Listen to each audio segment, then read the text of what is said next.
మూతికి కడుపుతారు కాబట్టి అది పెట్టాలి.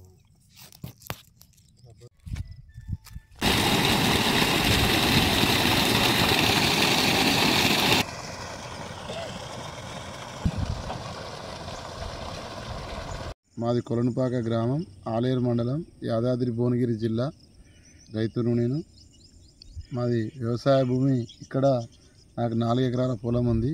ఇంకా 4 ఎకరాలు పక్క రైతులది కౌలుకు తీసుకొని చేస్తున్నా. గతంలో ఎప్పుడైనా ఈ బావి రోజుకు 2-3 గంటలు నడిస్తే 8 ఎకరాల పొలం పారి కూడా నీళ్లు కింద పడేది. ఎప్పుడు మోటార్లు బంద్ చేసేది మేము. అవసరం ఉన్నప్పుడు మాత్రమే వాడుకునేది. ఈ సంవత్సరం పోయినసారి వాటర్ బాగానే ఉంది. ఈ సంవత్సరం మొత్తం భూగర్భ జలాలు అడుగంటిపోయి అది ఎప్పుడో మేము చిన్నప్పుడు తోడిన బావిని మళ్ళీ బావి తోడిచ్చిన, బోర్లు కడిగిన భూగర్భ జలాలు మొత్తం పోయినాయి. 5 ఎకరాలు నాటు పెట్టిన, 4.5 ఎకరాలు కంప్లీట్గా ఎండిపోయింది. మొత్తం ఎండిపోయినాక పక్క రైతుది, బోరున్న రైతుది కొంచెం నీళ్ళు అడిగి అక్కడి నుంచి ట్యాంకర్ల ద్వారా 2 ట్రాక్టర్లతో, నాకు ఒక ట్రాక్టర్ ఉంది, ఇంకొక ట్రాక్టర్, 2 ట్రాక్టర్ల ద్వారా రోజుకు 30 ట్యాంకర్ల నీళ్లు పోస్తే 1.5-2 ఎకరాల పొలం దిగుతుంది. భూగర్భ జలాలు అడిగంటిపోవడం కారణంగా ఒకేసారి పడిపోయినాయి.